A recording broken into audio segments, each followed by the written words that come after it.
Alright, what's up everybody? Welcome to Inspired Stories here with Proven Knowledge. My name is Anthony Church. Obviously I host the podcast and everything.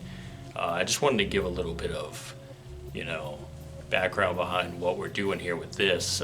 Inspired Stories is basically going to be, every month I'm going to be highlighting either an artist or a producer that inspired me coming up, and still to this day that I, listen to their music a lot and enjoy the product that they put out.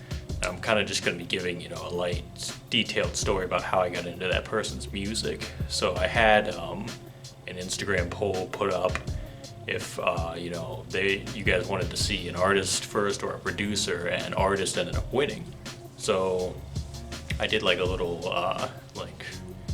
drawing rabbit out of the hat type deal, and I got Big Sean for this month. So the month of March, it's actually his birthday this month, I think is the 25th, so that's kind of fitting. So Big Sean, obviously, a lot of people know who Big Sean is, Detroit rapper, signed with Kanye in 07 when he was like 18 or 19. There was the whole situation where he was close to getting dropped because he couldn't get an album put out, and Def Jam was kind of in a whole situation, and then No ID, who's Kanye's mentor, a big producer at that time, he took Big Sean kind of under his wing, and they crafted Finally Famous, the first album in 2011, which ended up being his debut. And then from there, Sean has kind of taken off. He had I Don't Fuck With You, Guap, Dance Ass, a bunch of different songs that I'm sure by now you know. But how I got into Big Sean, let's see here. So it was probably around 2011, around the time that Finally Famous came out, and I remember probably end of June of that year, I was like 13 going on 14. It was probably like close to my 14th birthday. I remember one night I had a TV in my room at the time that I had just got like the year before, and I was pumped because I was like, I get to watch TV in my room finally. Didn't have one of those. I remember like going to bed, getting ready for school the next morning, and I turned on MTV Jams on my TV.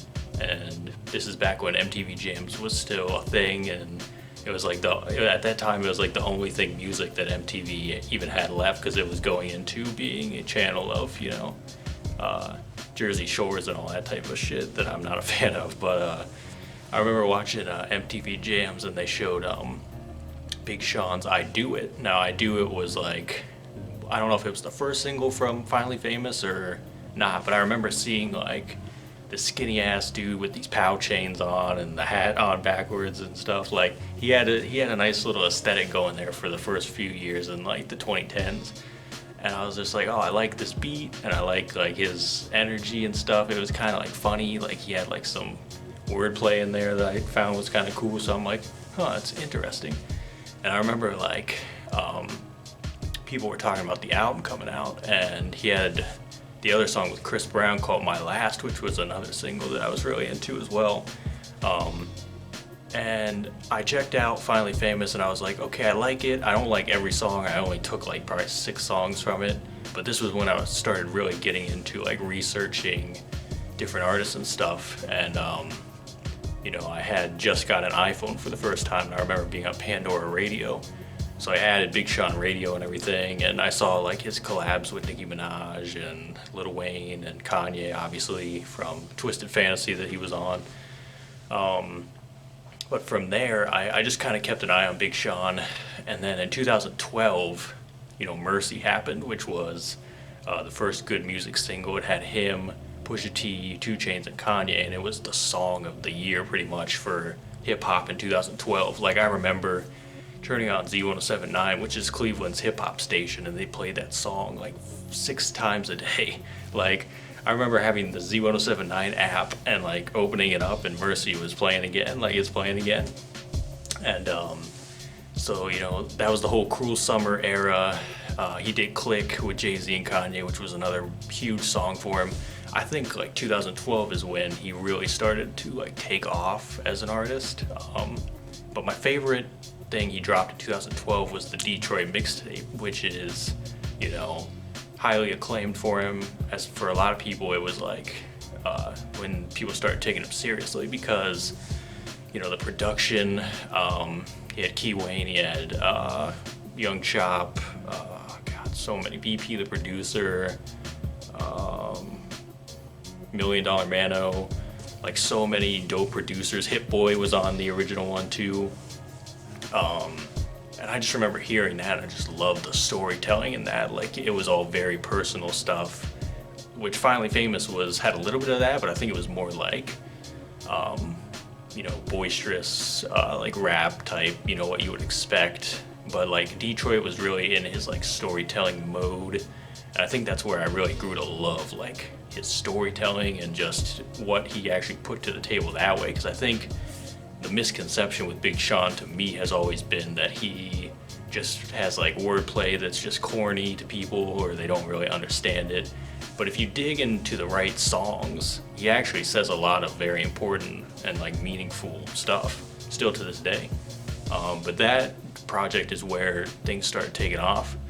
And the biggest thing, so this was all like freshman year of high school for me. So the biggest thing that I remember too is that at the end of 2012 into 2013, when he was working on Hall of Fame, the second album, he did a lot of vlogging, and like he would have different themes of, and I think I posted one a year ago that was a throwback vlog. It was probably from Dark Sky Paradise.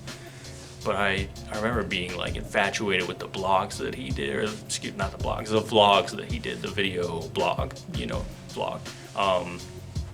And he would just like go into like a theme, like, God, I can't think of one, but you'd have to look it up. It's still on his YouTube channel, but he would just touch on like a certain emotion and tie that back into like how it applied to his life and his career and everything.